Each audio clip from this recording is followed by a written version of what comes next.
This is me Purnima and welcome back to my channel chapter commerce. हम लोग हमारी financial accounting का बहुत इंटरेस्टिंग एंड बहुत इंपॉर्टेंट चैप्टर पढ़ रहे हैं which is royalty accounts. This is a part number 8। इसके 7 पार्ट्स हम लोग ऑलरेडी बहुत अच्छे से कंप्लीट कर चुके हैं, जहां पर हम लोगों ने रॉयल्टी अकाउंट्स का कंप्लीट बेसिक सीखा, साथ ही वहां पर हम लोगों ने मल्टीपल क्वेश्चंस की प्रैक्टिस की है, चाहे वो हमारी लेसी की बुक्स के अंदर हो या फिर हमारे लैंडलॉर्ड की बुक्स के अंदर हो। दोनों ही पार्टीज की बुक्स के अंदर अकाउंटिंग कैसे की जाती है वो चीज हम लोग प्रीवियस वीडियोस के अंदर सीख चुके हैं, देख चुके हैं।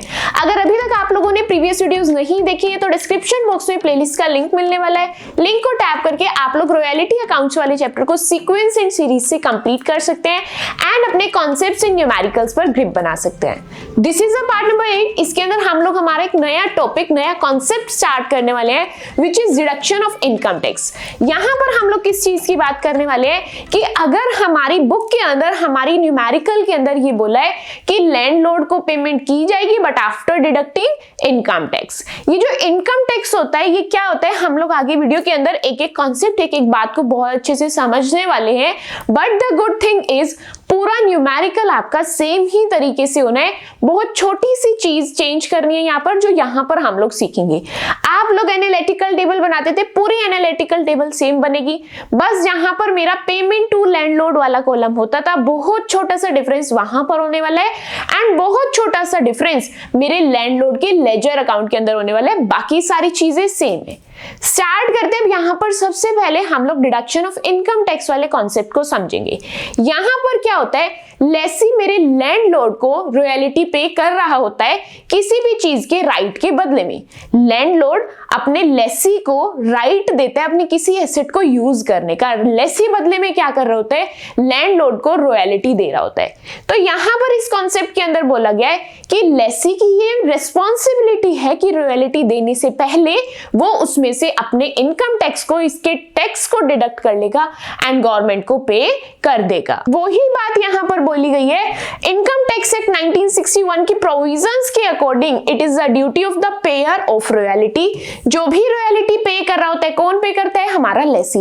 उसको क्या करना पड़ता है, यहां पर टैक्स को डिडक्ट करना पड़ता है प्रेस्क्राइब रेट पर, जो भी रेट वहां पर आपका डिफाइन होता है एंड वो किसको देना होता है, आपके गवर्नमेंट को ये डिपॉजिट करवाना होता है। This is the concept of deduction of income tax. किस तरीके से इंप्लीमेंट होना है, क्या करना है, कैसे करना है, हर एक चीज क्लियर होने वाली है। सबसे पहली चीज, फाइनेंशियल अकाउंटिंग पढ़ रहे हैं, चैप्टर पढ़ रहे हैं, कॉन्सेप्ट आ गया तो सबसे पहली चीज सीखेंगे कि ये जो हमारा इनकम टैक्स डिडक्ट होगा इसकी जर्नल एंट्री हम लोगों को कैसे करनी है। ध्यान से समझना, आप लोगों को हमारी सेकंड नंबर वाली जर्नल एंट्री याद होगी। फर्स्ट जर्नल एंट्री क्या होती थी, royalty account debit, short working account debit to landlord. उसके बाद सेकंड एंट्री में करती थी जब मैं रॉयल्टी पे करती थी। उस एंट्री के अंदर छोटा सा चेंज है। कैसे, पहले नॉर्मल केसेस के अंदर जहां इनकम टैक्स की बात नहीं होती थी वहां पर मैं करती थी landlord account debit to bank. But the thing is यहां पर हम लोगों को इनकम टैक्स भी डिडक्ट करना है।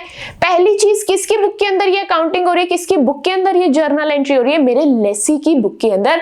अब मैं लेसी हूं, हर चीज लेसी के पॉइंट ऑफ व्यू से समझूंगी।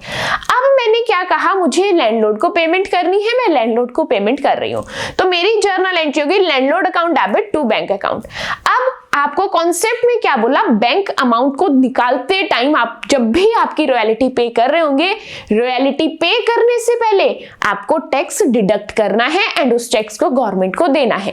अब यहां पर हिसाब किताब चल रहा था, पेमेंट देने की बारी आ रही थी, इसीलिए बैंक अकाउंट क्रेडिट कर रहे थे। फिर मुझे याद आता है कि अभी पेमेंट देने से पहले मुझे इसमें से टैक्स को डिडक्ट करना है।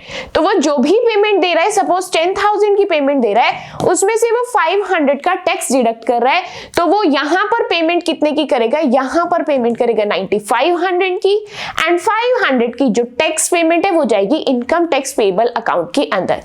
अब द थिंग इज, ये जो इनकम टैक्स पेएबल अकाउंट है ये क्रेडिट क्यों हुआ है, क्योंकि यहां पर उसने अभी अमाउंट को सिर्फ डिडक्ट किया है, पे करना अभी बाकी है।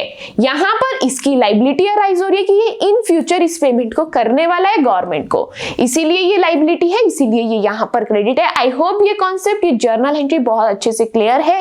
वीडियो के अंदर आगे बढ़ेंगे, यहां पर स्क्रीन पर हमें क्वेश्चन दिख रहा है। अब इस कॉन्सेप्ट को, इस चीज को मुझे प्रैक्टिकली इंप्लीमेंट करना है। क्वेश्चन देख के बिल्कुल नहीं डरना, क्या करना है, मैं मेरी एनालिटिकल टेबल प्रिपेयर करती थी, यहां पर भी मैं सेम ही चीज करने वाली हूँ। एनालिटिकल एनालिटिकल टेबल मेरी स्टार्ट होती थी ईयर एंड आउटपुट से, तो सबसे पहले पूरे क्वेश्चन में से मैं मेरा ईयर एंड आउटपुट ही पिक करूंगी। ईयर स्टार्ट है मेरे 2010 से लेकर के 2013 तक। ये रही मेरी एनालिटिकल टेबल। यहां पर अपने ईयर को फिल करते हैं 2010, 2011, 2012 एंड 2013। अब क्या कर रहे हैं, मुझे मेरे आउटपुट को पिक करना है एंड अपने आउटपुट को यहां पर फिल कर देंगे। That is 1000, 1200, 3200, 3200। यहां पर लिखते हैं 1000, 1200, 3200 and last one will be 3200। Output fill हो गया, आगे बढ़ेंगे एंड अपने नेक्स्ट काम को यहां पर कंप्लीट करेंगे। अब नेक्स्ट यहां पर क्वेश्चन में मुझे क्या बोला गया है, यहां पर मुझे मेरा नेक्स्ट कॉलम रॉयलिटी है, तो क्वेश्चन में से मुझे रॉयलिटी की चीजें पिक करनी है। फर्स्ट पॉइंट के अंदर मुझे रॉयलिटी के लिए इंफॉर्मेशन गिवन है कि आपकी रॉयलिटी ₹10 पर ब्लैंकेट, यानी कि पर आउटपुट ₹10 आप लोग रॉयलिटी पे करने वाले हैं। क्या रेट है रॉयलिटी का, ₹10 पर पीस। पॉइंट क्लियर है? क्या मैं इजीली यहां पर रॉयलिटी लिख सकती हूं? बिल्कुल। That will be 10,000, next will be 12,000, next 32,000, next again 32,000। यहां पर मेरी रॉयलिटी भी फिल हो चुकी है। नेक्स्ट कॉलम किस चीज का है, मिनिमम रेंट का। तो मुझे वापस क्वेश्चन में जाना है एंड अपने मिनिमम रेंट को पिक करना है। मिनिमम रेंट के बारे में बोला है, पहला है आपका 12,000, देन है आपका 16,000, देन है आपका 30,000 इन 2012 एंड देयर आफ्टर। एक वीडियो के अंदर रॉयलिटी अकाउंट्स की ही एक वीडियो के पार्ट के अंदर मैंने आपको देयर आफ्टर का यूज करना सिखाया, जहां पर हम लोग कॉन्सेप्ट पढ़ रहे थे चेंज इन मिनिमम रेंट। उस वीडियो के अंदर मैंने आपको बताया जब भी देयर आफ्टर बोला है, यानी कि वहां पर आपको क्या समझना है कि इस साल एंड इसके आगे आने वाले हर साल के अंदर आपका मिनिमम रेंट यही रहेगा। तो अब मुझे क्या करना है, मिनिमम रेंट फिल करना है 12,000, 16,000, 30,000। क्या करना है, मिनिमम रेंट फिल करेंगे 12,000, then 16,000, then 30,000 and then last will be 30,000, क्योंकि देयर आफ्टर बोला है, यानी कि नेक्स्ट ईयर के अंदर भी सेम ही रहने वाला है। अब क्या करना है, मुझे जहां पर रॉयलिटी एंड मिनिमम रेंट दोनों दिए हुए हैं, इन दोनों ही चीजों की हेल्प से मैं मेरी बाकी की दो चीजें भी इजीली कैलकुलेट कर सकती हूँ। बाकी की कौन सी दोनों चीजें, मेरी शॉर्ट वर्किंग एंड मेरा सरप्लस। जहां पर भी मिनिमम रेंट ज्यादा होगा वहां पर मेरी शॉर्ट वर्किंग होगी। फर्स्ट ईयर के अंदर मेरा मिनिमम रेंट ज्यादा है, शॉर्ट वर्किंग को कैलकुलेट करते हैं 12,000 माइनस 10,000 विल बी 2,000। तो मैंने यहां पर लिख दिया शॉर्ट वर्किंग के कॉलम में 2,000। नेक्स्ट ईयर में चलते हैं, अगेन मेरा मिनिमम रेंट ज्यादा है 4,000 से, इसीलिए 4,000 की शॉर्ट वर्किंग है। अगेन नेक्स्ट ईयर के अंदर चलते हैं, नेक्स्ट ईयर के अंदर मेरी रॉयलिटी ज्यादा है, कितने से, 2,000 से, इसीलिए यहां पर मेरा सरप्लस है। नेक्स्ट ईयर के अंदर अगेन मेरी रॉयलिटी ज्यादा है, दैट इज 2,000 रुपीज, इसलिए अगेन मुझे यहाँ पर 2,000 का क्या हो रहा है, सरप्लस हो रहा है। इतनी बात क्लियर है। नेक्स्ट कॉलम मुझे यहाँ पर नजर आ रहा है रिकूपमेंट का। किसका है नेक्स्ट कॉलम, रिकूपमेंट का है। बट मैंने मेरे क्वेश्चन के अंदर रिकूपमेंट की इंफॉर्मेशन को रीड नहीं किया था, तो मैं वापस से मेरे क्वेश्चन में आई हूँ, मैं चेक कर रही हूँ कि यहाँ पर मुझे रिकूपमेंट के लिए क्या बोला है। थर्ड पॉइंट मुझे कहते हैं कोई भी शॉर्ट वर्किंग अगर है रॉयलिटी के उसमें, यानी कि अगर मिनिमम रेंट ज्यादा है रॉयलिटी कम है, यानी कि शॉर्ट वर्किंग है, तो कैसे रिकूप कर सकते हैं, 2 years subsequent to the year in which short working में arise। 2 subsequent years का मतलब क्या है, जिस ईयर में आपकी शॉर्ट वर्किंग है उसके आने वाले 2 सालों में आप लोग आपकी शॉर्ट वर्किंग का रिकूपमेंट कर सकते हैं। अब मुझे क्या करना है, मैं रिकूपमेंट करने के लिए आ चुकी हूं। अब मुझे देखना है यहां पर मेरी शॉर्ट वर्किंग है, अगर मेरी यहां शॉर्ट वर्किंग है तो इसके आने वाले 2 साल कौन से हैं, ये वाले। पॉइंट क्लियर है? तो अब ये इन्हीं दोनों से हेल्प ले सकता है जिसमें से फर्स्ट ईयर ब्लैंक है, ये हेल्प नहीं कर सकता। अब ये 2000 इस 2000 के पास आता है और कहते हैं मैं बहुत परेशान चल रहा हूं क्योंकि मुझे 2000 का लॉस चल रहा है, अगर आपके पास है तो प्लीज आप दे दो। तो ये क्या कहते हैं, हाँ मेरी पॉकेट में 2000 है, लो अपने 2000 की रिकवरी कर लो, यहां का लॉस खत्म हो चुका। अब नेक्स्ट आते हैं, मेरी नेक्स्ट शॉर्ट वर्किंग ये है, इसके नेक्स्ट 2 इयर्स कौन से होंगे, this one and this one, ये दोनों इसके सब्सिक्वेंट 2 इयर्स है। अब ये 4000 की शॉर्ट वर्किंग है, ये पहले इस 2000 के पास, किस वाले, इस वाले 2000 के पास जाता है और कहते हैं मैं 4000 के नुकसान से चल रहा हूं, क्या 2000 की हेल्प हो जाएगी। वो कहते हैं अरे हेल्प तो हो जाती बट मैं 2000 से ऑलरेडी किसी की हेल्प कर चुका हूं, अब मेरी खुद की पॉकेट खाली है। कोई बात नहीं। ये कहते हैं चलो मेरे पास एक और ऑप्शन है, मैं जरा उनके पास होके आता हूँ। तो ये अब इस वाले 2000 के पास आता है और कहते हैं मुझे 4000 का नुकसान चल रहा है, क्या थोड़ी बहुत हेल्प हो जाएगी? तो ये क्या कहते हैं, हाँ मेरी पॉकेट के अंदर 2000 तो है, 2000 की रिकवरी आप लोग कर लो, बचे हुए की हेल्प मैं नहीं कर सकता। तो कहते हैं चलो 2000 तो दो, इतनी तो मेरी रिकवरी हो जाए। तो अब इसने यहाँ पर क्या किया, 2000 की रिकवरी कर ली, बट जो 2000 का अभी भी नुकसान बच गया उसकी हेल्प करने के लिए नीचे कोई भी अवेलेबल नहीं है। यानी कि यहां से मुझे क्लियर होगा कि जो 2000 बच गए हैं ये मेरे रिकवर नहीं हो सकते, इसीलिए मैं इसको अनरिकवर्ड वाले कॉलम के अंदर लिखने वाली हूं। पॉइंट क्लियर है? हर एक चीज कॉन्सेप्ट वाइज आप लोगों को इंटरेस्टिंग भी लगनी चाहिए एंड इजी भी लगनी चाहिए। समझ आई बात या फिर नहीं? अब आपकी छोटा सा कॉन्सेप्ट जो यहाँ पर चेंज होने वाला है वो मुझे यहाँ पर सिखाना है। क्वेश्चन जब आप लोग एग्जाम के अंदर बैठकर पूरा रीड कर रहे होंगे तो वहां पर आपको कुछ इस टाइप का सेंटेंस मिलेगा, income tax was deducted at source at the rate 20% every year before actual payment of royalty. ये कह रहे हैं जब भी आप एक्चुअल पेमेंट कर रहे होंगे आपके लैंडलॉर्ड को, उससे पहले जरा 20% काट लेना। क्या बोला?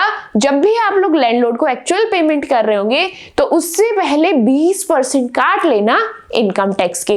अब मुझे क्या करना है, ये रही मेरी टेबल, मुझे एक कॉलम इससे पहले बनाना चाहिए था बट मैं बनाना भूल गई, मुझसे स्किप हो गया, तो ये कॉलम मैंने यहां पर लास्ट में बना लिया। इनकम टैक्स काटना है मुझे 20% के हिसाब से। कौन से, किस पर 20% चार्ज करना है? जो पेमेंट में लैंडलॉर्ड को करने वाली थी। लैंडलॉर्ड को कौन सी पेमेंट करने वाले थे, ध्यान से इस बात को समझना। मैंने पेमेंट टू लैंडलॉर्ड के लिए आप लोगों को एक शॉर्ट ट्रिक बता रखी है कि अगर आपका मिनिमम रेंट ज्यादा है तो एज इट इज पे कर दो, लेकिन अगर रॉयल्टी ज्यादा है तो रॉयल्टी में से रिकूपमेंट को माइनस कर दो। ये शॉर्ट ट्रिक मैंने आपको बता रखी थी लैंडलॉर्ड को पेमेंट के लिए। शॉर्ट ट्रिक यही यूज होनी है, बट हर अमाउंट आने के बाद उसमें से 20% डिडक्ट करते चले जाओ। किस चीज का? मेरे इनकम टैक्स का। आगे बढ़ते हैं, इस चीज को प्रैक्टिकली इंप्लीमेंट करते हैं। फर्स्ट ईयर के अंदर चलते हैं, यहां पर रॉयल्टी ज्यादा है या फिर मिनिमम रेंट? मेरा मिनिमम रेंट ज्यादा है और मैंने सिखाया था जब भी मिनिमम रेंट ज्यादा होगा एज इट इज आकर यहां पर अमाउंट लिख देना। बट द थिंग इज यहां पर इनकम टैक्स वाला कॉन्सेप्ट है, तो क्या कहते हैं कॉन्सेप्ट कि पेमेंट से पहले जरा इनकम टैक्स को काट लेना। तो अब मुझे समझ आ रहा है कि देना तो मुझे 12,000 चाहिए, लेकिन माइंड के अंदर तुरंत क्या क्लिक करेगा, इसमें से ज्यादा 20% काट लो। तो 12,000 का 20% कितना होता है? 2400। इसीलिए मैंने इसको इनकम टैक्स वाले कॉलम के अंदर लिख दिया। क्या किया? इनकम टैक्स वाले कॉलम के अंदर लिख दिया 2400। अब 24 काटने के बाद मैं लैंडलॉर्ड को कितनी पेमेंट करूंगी वो ही चीज यहां पर मुझे देखनी है। तो मैं कितनी पेमेंट करूंगी, मैं यहां पर लिख रही हूं 12,000 में से 2400 को हम माइनस कर देंगे, जो भी अमाउंट आएगी वो ही मैं लैंडलॉर्ड को पे करने वाली हूं। So it will be 9600। कितनी होने वाली है पेमेंट आपकी? 9600। कॉन्सेप्ट एंड लॉजिक क्लियर हो रहे हैं? जो भी आप लोगों का रेंट ज्यादा है तो रेंट लिख देंगे, रॉयल्टी ज्यादा है तो उस हिसाब से करके उसमें से अपने 20% का इनकम टैक्स काट लेंगे, जो अमाउंट आएगी उस अमाउंट को आप लोग यहां पर लिख देंगे। इतनी बात क्लियर है? पॉइंट सिंपल है या फिर नहीं? नेक्स्ट ईयर के अंदर चलते हैं। नेक्स्ट ईयर के अंदर अगेन मेरा मिनिमम रेंट ज्यादा है। मिनिमम रेंट ज्यादा है तो मतलब मुझे मिनिमम रेंट देना पड़ेगा, दैट विल बी 16,000। मैं 16,000 जैसे ही लिखने वाली थी मुझे तुरंत याद आना चाहिए कि यहाँ इनकम टैक्स वाला कॉन्सेप्ट है, जरा 16,000 में से 20% डिडक्ट तो कर ले हमारे इनकम टैक्स का। तो 16,000 का 20% विल बी 3200। कितना होता है? 3200। इसीलिए 3200 इनकम टैक्स वाले कॉलम के अंदर डिडक्ट करेंगे 16,000 में से ये 3200 रुपए एंड उसके बाद लैंडलॉर्ड को पेमेंट कर देंगे and it will be 12,800। Deduct करने के बाद क्या अमाउंट आएगी? 12,800 रुपीज। पॉइंट क्लियर है? आगे बढ़ते हैं। अब नेक्स्ट ईयर के अंदर चलते हैं। थर्ड ईयर के अंदर ध्यान देंगे तो मेरी रॉयल्टी ज्यादा है एंड जहां पर भी रॉयल्टी ज्यादा होती है वहां पर मैंने आपको सिखा रखा है रॉयल्टी में से आपको रिकूपमेंट को माइनस करना है। तो सबसे पहले स्टार्ट करते हैं, रॉयल्टी में से रिकूपमेंट को माइनस करना, that will be 2000। 32,000 minus 2000 will be 30,000। यानी कि मुझे पेमेंट तो लैंडलॉर्ड को 30,000 करनी है। मैं जैसे ही 30,000 लिखने वाली होंगी मेरे माइंड के अंदर तुरंत क्या क्लिक करना चाहिए कि मुझे 30,000 में से इनकम टैक्स भी डिडक्ट करना है। अब इनकम टैक्स डिडक्ट करना है है, तो यानी कि 30,000 का 20% निकालना पड़ेगा, दैट विल बी 6,000। क्या रहने वाला है? 6,000 रहने वाला है। अब मैं 30,000 देने वाली थी, 30,000 में से 6,000 मेरा क्या है? इनकम टैक्स है। तो यानी कि अब पेमेंट कितनी होगी? ओनली 24,000 की। बात क्लियर हो रही है? नेक्स्ट ईयर के अंदर चलते हैं। अगेन मेरी रॉयल्टी ज्यादा है तो मुझे शॉर्ट ट्रिक अप्लाई करनी पड़ेगी। क्या है? Royalty minus रिकूपमेंट। रॉयल्टी मेरी 32,000 है, क्या यहां पर रिकूपमेंट है? यस, अगेन 2,000 का रिकूपमेंट है, यानी कि यहां पर लैंडलॉर्ड को 30,000 की ही पेमेंट करनी थी, बट मैं 30,000 की पेमेंट नहीं करूंगी क्योंकि मुझे इनकम टैक्स डिडक्ट करना है। अगेन 30,000 का 20% विल बी 6,000 एंड लैंडलॉर्ड को पेमेंट की जाएगी 24,000 की। यहां पर आप लोगों की एनालिटिकल टेबल बहुत अच्छे से बन करके रेडी है। आई डोंट थिंक आपको कोई भी डाउट हो रहा होगा कि कैसे मैंने क्या चीज लिखी है, क्योंकि हर एक चीज इजी एंड सिंपल है। एनालिटिकल टेबल पूरी फ्रेम मुझे करनी आती है, बस ये जो लास्ट के 2 कॉलम है इसमें थोड़ा सा डिफरेंस था जो आप लोगों को अभी अच्छे से समझ में आ चुका होगा। अब नेक्स्ट आगे बढ़ेंगे एंड मुझे यहाँ पर क्या करना है? मेरे लेजर अकाउंट्स बनाने हैं। लेजर अकाउंट्स बनाने हैं कौन कौन से? वो ही सेम मेरे लेजर अकाउंट बनेंगे। पहला अकाउंट होगा मेरा रॉयल्टी अकाउंट। नेक्स्ट मेरा कौन सा अकाउंट होगा? That will be short working account. Next account कौन सा रहने वाला है? शॉर्ट वर्किंग अकाउंट हम लोग यहाँ पर प्रिपेयर करेंगे। And last one will B, मेरा लास्ट अकाउंट कौन सा होगा? यहाँ पर लैंडलॉर्ड अकाउंट। नेक्स्ट अकाउंट कौन सा होने वाला है? मेरा लैंडलॉर्ड अकाउंट। पॉइंट क्लियर है या फिर नहीं? एक बार क्वेश्चन में जाकर चेक करते हैं, क्या मुझे लैंडलॉर्ड का नाम गिवन है? यस, यहाँ पर मुझे लैंडलॉर्ड का नाम गिवन है, दैट इज मिस्टर रमन। तो मैं वहां पर अकाउंट के अंदर जाकर के ब्रैकेट के अंदर लैंडलॉर्ड छोड़ देते हैं एंड एक्चुअल में ये मेरा कौन सा अकाउंट है? Mister Raman account. कौन सा अकाउंट है? Mister Raman's account. Point clear है? अब मुझे सिर्फ डायरेक्टली अपने लेजर अकाउंट्स के अंदर पोस्टिंग करनी है, जो चीजें आपको ऑलरेडी आती भी है। जस्ट हमारा यहाँ पर रिवीजन हो रहा है एंड इनकम टैक्स को कैसे पहुंचाना है वो मुझे यहाँ पर सीखना है। चलते हैं सबसे पहले एनालिटिकल टेबल के अंदर, क्योंकि ये एक ऐसी एनालिटिकल टेबल है जो मुझे जर्नल एंट्री भी करने में हेल्प करेगी एंड लेजर अकाउंट्स भी बनाने में यही एनालिटिकल टेबल हेल्प करने वाली है। सबसे पहले फर्स्ट ईयर के अंदर चलते हैं एंड हर रेस्पेक्टिव चीज को पिक करते हैं। अब सबसे पहले है यहाँ पर ईयर। क्या मैंने ईयर का कोई लेजर अकाउंट बनाया है? नहीं। उसके बाद है आउटपुट। क्या आउटपुट का कोई लेजर अकाउंट बना है? नहीं। नेक्स्ट है रॉयल्टी। क्या रॉयल्टी का अकाउंट बना है? यस, रॉयल्टी का अकाउंट बना है, दैट इज 10,000 रुपीज। तो मैं जाने वाली हूँ रॉयल्टी अकाउंट के अंदर एंड 10,000 को मैं यहाँ पर नोट डाउन कर दूंगी। माय क्वेश्चन इज कि मैं रॉयल्टी अकाउंट की डेबिट साइड पे अमाउंट क्यों लिख रही हूँ? क्योंकि रॉयल्टी इज एन एक्सपेंस। मेरे जो लेसी है उसके लिए रॉयल्टी एक खर्चा है एंड खर्चे का नेचर डेबिट होता है, इसीलिए ये डेबिट साइड में 10,000 लिखा जा रहा है। अब द थिंग इज, ये 10,000 किसको पे करना है? 10,000 मेरे लैंडलॉर्ड को पे करना है एंड लैंडलॉर्ड का नाम है रमन। तो हम लोग यहाँ पर लिखेंगे टू रमन अकाउंट। क्या लिखेंगे? To Raman account. अब जैसे ही मैं रमन का नाम लिख रही हूं तो मुझे यहाँ पर याद आएगा कि रमन का तो खुद का एक अकाउंट है, तो अगर मैं रमन का यूज कर रही हूं तो मुझे रमन के पास भी जाकर बताना पड़ेगा कि रमन जी हमने आपका नाम यूज किया है, लो आप भी अपनी एंट्री को कर लो। कैसे माइंड में क्लिक हुआ? मैं यहाँ पे अपने लैंडलॉर्ड का नाम लिख रही थी, रमन का नाम लिख रही थी और तुरंत क्लिक हुआ कि मैंने खुद ने एक लैंडलॉर्ड यानी कि रमन का अकाउंट बना रखा है, तो उसको भी जाकर इन्फॉर्म करना पड़ेगा। अगर रमन यहाँ पर डेबिट है तो वहां जाकर क्या होगा? क्रेडिट होगा। इसीलिए चलते हैं रमन अकाउंट के अंदर एंड 10,000 को करके आते हैं क्रेडिट। यहां पर मैंने कर दिया 10,000 को क्रेडिट, ईयर इज 2010 एंड ये जो 10,000 है किस अकाउंट ने भेजा मुझे बताने के लिए? मुझे भेजा है रॉयल्टी अकाउंट ने, इसीलिए मैं यहां पर लिख रही हूं बाय रॉयल्टी अकाउंट। आगे बढ़ेंगे, अपनी नेक्स्ट चीजों को यहाँ पर ठीक करते हैं। अब मैं अपनी एनालिटिकल टेबल के अंदर वापस आ गई हूँ, रॉयल्टी के साथ डीलिंग हो चुकी है। क्या मिनिमम रेंट का कोई अकाउंट है? नहीं। आगे बढ़ते हैं। क्या शॉर्ट वर्किंग का अकाउंट है? यस, मैंने मेरी शॉर्ट वर्किंग का अकाउंट बना रखा है। अमाउंट है यहाँ पर 2,000। तो मुझे कहाँ जाना पड़ेगा? शॉर्ट वर्किंग के अकाउंट में जाएंगे एंड 2,000 रुपीज लिख देंगे।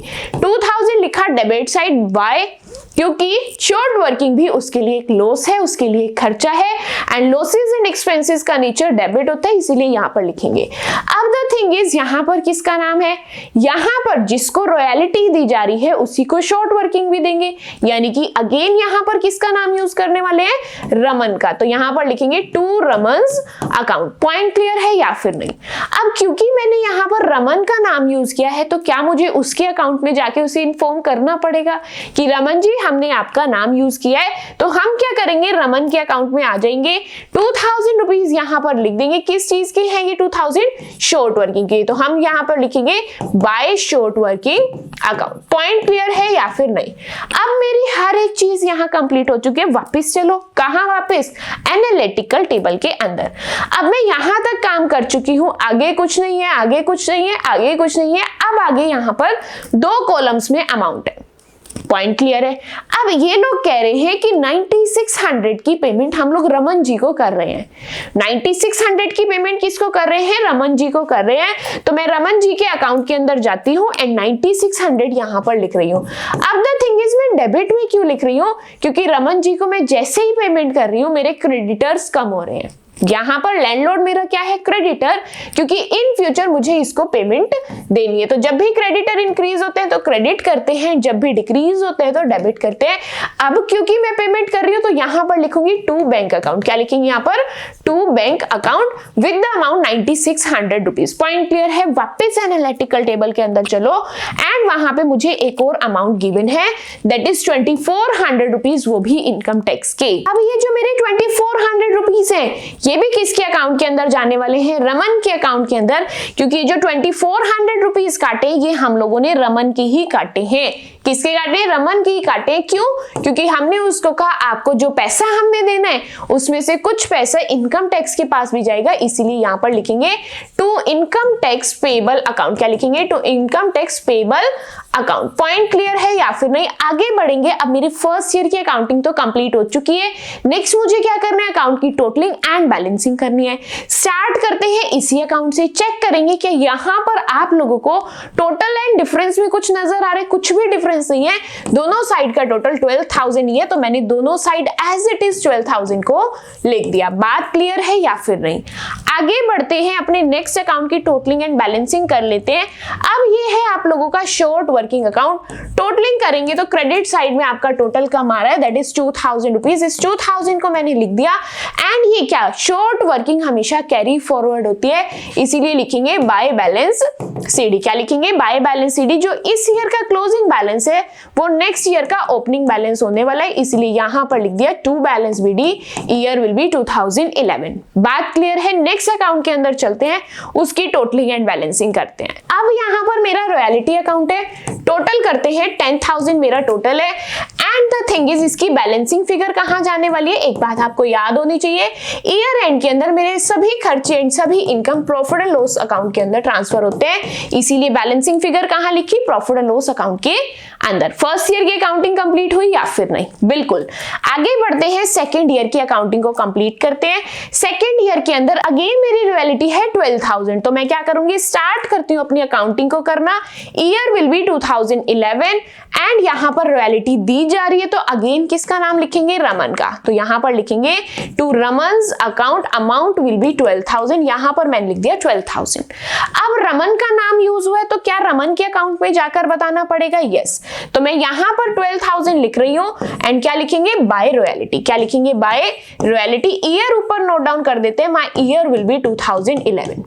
आगे बढ़ते हैं, अपनी एनालिटिकल टेबल के अंदर जाते हैं एंड एनालिटिकल टेबल बताती है कि यहां पर शॉर्ट वर्किंग है 4000 की, तो मैं क्या करने वाली हूं? शॉर्ट वर्किंग अकाउंट में जाऊंगी एंड 4000 को डेबिट साइड लिख दूंगी। यहां पर लिख दिया 4000 एंड नेम किसका आएगा? रमन का, तो मैंने यहां पर लिखा to Raman's capital account. Point clear है? आगे बढ़ेंगे। अब नेक्स्ट रमन का नाम यूज हुआ है तो क्या मुझे रमन को जाके बताना पड़ेगा? यस। तो मैं आ गई रमन के अकाउंट में एंड यहां पर 4000 रुपीज लिख रही हूं। किस चीज के? मेरी शॉर्ट वर्किंग के, तो मैंने यहां पर लिखा by short working account. Point clear है? आगे बढ़ेंगे। अब नेक्स्ट एंड लास्ट चीज यहां पर मुझे क्या गिवन है?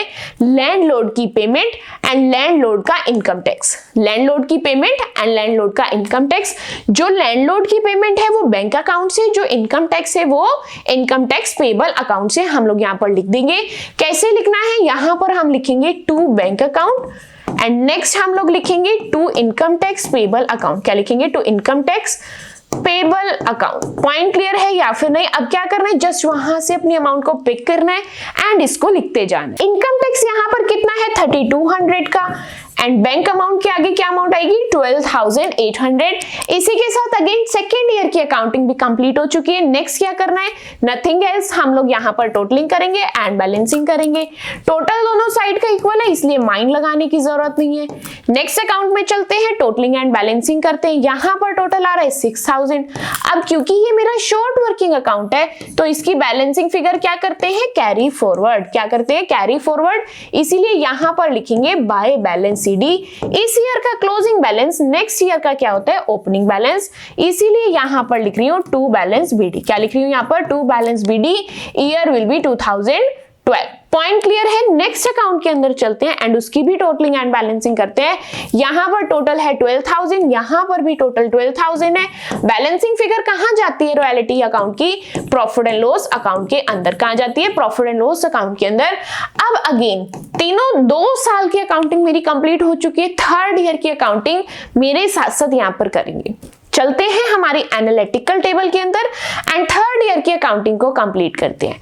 एनालिटिकल टेबल कह रही है इस बार आपकी रॉयल्टी 32,000 की है, तो मैं रॉयल्टी अकाउंट के अंदर जाकर के 32,000 रुपीज को लिखने वाली हूँ। कितनी अमाउंट लिखने वाली हूँ, 32,000 को लिखने वाली हूँ। नाम किसका आएगा, रमन का। किसका नाम आने वाला है, रमन का। क्योंकि यहाँ पर रमन का नाम यूज हुआ है तो मुझे रमन को जाकर बताना पड़ेगा कि आपकी रॉयल्टी 32,000 की आ रही है। क्या बताना पड़ेगा कि आपकी रॉयल्टी 32,000 की आ रही है। लो यहाँ पर हम लोग 32,000 रुपीज लिख देते हैं एंड किस नेम से, रॉयल्टी के नेम से। इसलिए मैंने यहाँ पर लिखा बाय रॉयल्टी। कौन से ईयर की बात हो रही है, ये मेरे 2012 की बात हो रही है। आगे बढ़ते हैं, नेक्स्ट अपनी एनालिटिकल टेबल को देखते हैं। एनालिटिकल टेबल मुझे कहते हैं यहाँ पर मिनिमम रेंट है, जरूरत नहीं है। यहाँ पर शॉर्ट वर्किंग नहीं है, जरूरत नहीं है। नेक्स्ट है यहाँ पर सरप्लस है 2000 का, कोई अकाउंट नहीं बन रहा है, इसकी भी जरूरत नहीं है। अब यहाँ पर मेरी शॉर्ट वर्किंग रिकूप हो रही है। अब यहाँ शॉर्ट वर्किंग रिकूप हो रही है तो मुझे शॉर्ट वर्किंग के अकाउंट में जाना पड़ेगा एंड अब अपोजिट साइड में अपनी अमाउंट को लिखना पड़ेगा। किस साइड में लिखना पड़ेगा, अपोजिट साइड में हम लोगों को इस अमाउंट को लिखना पड़ेगा। चलते हैं हम लोग शॉर्ट वर्किंग अकाउंट के अंदर एंड अपोजिट साइड में 2000 को लिख करके आते हैं। दिस इज माय कौन सा अकाउंट है, शॉर्ट वर्किंग का अकाउंट। यहां पर मैंने 2000 लिख दिया। नाम अगेन किसका यूज करेंगे, नाम हम लोग रमन का ही यूज करेंगे क्योंकि उसी की शॉर्ट वर्किंग यहां पर रिकूप हुई है। अब अगर यहां पर रमन का नाम यूज हुआ है तो क्या मुझे रमन के अकाउंट में जाके बताना पड़ेगा, यस। तो मैं यहां पर रमन के अकाउंट में जाऊंगी एंड डेबिट साइड 2000 लिखूंगी क्योंकि मुझे अपोजिट साइड लिखना पड़ेगा एंड नाम आएगा शॉर्ट वर्किंग का। किसका नाम आएगा, शॉर्ट वर्किंग का नाम आएगा, इसीलिए लिखेंगे to short working account. Next आगे बढ़ेंगे, अपनी एनालिटिकल टेबल के अंदर चलते हैं एंड आगे की चीजों को कंप्लीट करते हैं। यहां तक मेरा काम कंप्लीट हो चुका है। नेक्स्ट आगे कुछ नहीं है, ये 2 चीजें बचती हैं जो मुझे रमन के अकाउंट में लिखनी पड़ेंगी। एक बैंक अकाउंट के नेम से and income tax payable account के नेम से। दोनों ही चीजों को वहां पर लिख कर आएंगे। किस किस नाम से लिखना है मुझे, यहाँ पर एक लिखना है बैंक अकाउंट के नेम से एंड एक लिखना है इनकम टैक्स पेबल अकाउंट के नेम से, IT payable account. IT means income tax payable account. Bank account के कॉलम में कितनी अमाउंट आने वाली है यहाँ पर आप लोगों की, that will be 6000। Income tax कितना जाएगा यहाँ पर आप लोगों का, दैट विल बी 6000 एंड यहाँ पर अमाउंट आएगी 24,000। 3 सालों की अकाउंटिंग कंप्लीट हो चुकी है। अब मुझे क्या करना है, थर्ड ईयर का क्या करेंगे हम लोग, टोटलिंग एंड बैलेंसिंग स्टार्ट करते हैं। इसी अकाउंट से चेक करेंगे क्या यहाँ पर टोटलिंग में कुछ गड़बड़ है, कुछ डिफरेंस है, नहीं, दोनों साइड का टोटल इक्वल है। आगे बढ़ेंगे, नेक्स्ट अकाउंट की टोटलिंग एंड बैलेंसिंग हम लोग कर लेंगे। नेक्स्ट अकाउंट यहाँ पर शॉर्ट वर्किंग अकाउंट की टोटलिंग बैलेंसिंग करते हैं। यहाँ पर टोटल करेंगे, total will be 6000 and balancing करेंगे तो बैलेंसिंग आएगी यहाँ पर 4000। 4000 को लिख देंगे किस नेम से, बाय बैलेंस सीडी के नेम से। किस नेम से लिखेंगे, बाय बैलेंस सीडी के नेम से लिख देंगे। आगे बढ़ते हैं, इस ईयर का जो क्लोजिंग बैलेंस है वो नेक्स्ट ईयर का कौन सा बैलेंस होता है, ओपनिंग बैलेंस। इसीलिए यहां पर लिख रहे हैं 2013 to balance BD and amount is कितनी, अमाउंट कितनी है यहाँ पर 4000 रुपीज। पॉइंट क्लियर है। नेक्स्ट अकाउंट के अंदर चलते हैं, उसकी भी टोटलिंग एंड बैलेंसिंग कर लेते हैं। यहां पर ये मेरा रॉयल्टी अकाउंट है, total will be same and ये जो 32,000 है ये कहां पर जाएंगे, मेरे प्रॉफिट एंड लॉस अकाउंट के अंदर जाएंगे। कहां जाएंगे, प्रॉफिट एंड लॉस अकाउंट के अंदर जाएंगे। पॉइंट क्लियर है या फिर नहीं। अकाउंटिंग बहुत इजी है, बस एनालिटिकल टेबल बनानी आनी चाहिए। लास्ट ईयर में चलते हैं, दैट विल बी 2013। वहां पर स्टार्ट करते हैं, रॉयल्टी कितनी कितनी है 32,000 रुपीज। तो मुझे मेरे रॉयल्टी अकाउंट में जाना है एंड 32,000 रुपीज को लिखना है। यहां पर मैंने नोट डाउन किया 32,000 रुपीज, ईयर विल बी 2013, नाम क्या आएगा, रमन अकाउंट का ही नाम आएगा। पॉइंट क्लियर है, आगे बढ़ते हैं। अब रमन अकाउंट का नाम यूज हुआ है तो रमन को भी जाके मुझे बताना पड़ेगा कि 2013 के अंदर आपके नाम की रॉयल्टी है, इसीलिए लिखेंगे by royalty and amount will be 32,000 rupees. बात क्लियर है या फिर नहीं। अब कहां जाना है मुझे, वापिस एनालिटिकल टेबल के अंदर। नेक्स्ट यहाँ पे मिनिमम रेंट का कोई काम नहीं है, शॉर्ट वर्किंग नहीं है, सरप्लस है, इसका कोई अकाउंट नहीं बनाया है। उसके बाद है रिकूपमेंट। रिकूपमेंट किसकी होती है, शॉर्ट वर्किंग की। तो मुझे कहां जाना पड़ेगा, शॉर्ट वर्किंग अकाउंट पे। अब यहाँ शॉर्ट वर्किंग की रिकवरी हो रही है तो क्रेडिट साइड में। जब भी शॉर्ट वर्किंग होती है तो डेबिट साइड में, जब भी उसकी रिकवरी होती है तो क्रेडिट साइड में। तो मैं 2000 क्रेडिट साइड में लिखने वाली हूं। कौन से अकाउंट के, शॉर्ट वर्किंग अकाउंट के। यहां पर लिखेंगे बाय रमन्स अकाउंट। क्या लिखेंगे, बाय रमन्स अकाउंट। रिकवरी कितने की हुई है, 2000 की। बात क्लियर है। अब रमन का नाम यूज हुआ है तो रमन अकाउंट में जाके बताना पड़ेगा। यस, तो मैं जा रही हूं रमन अकाउंट में। 2000 रुपीज यहाँ पे डेबिट में हम लोग लिखने वाले हैं। किस चीज के हैं, ये शॉर्ट वर्किंग के हैं। किस चीज के हैं, शॉर्ट वर्किंग अकाउंट के हैं। चलो एनालिटिकल टेबल के अंदर एंड अपनी बाकी चीजों को भी फिल करके आते हैं।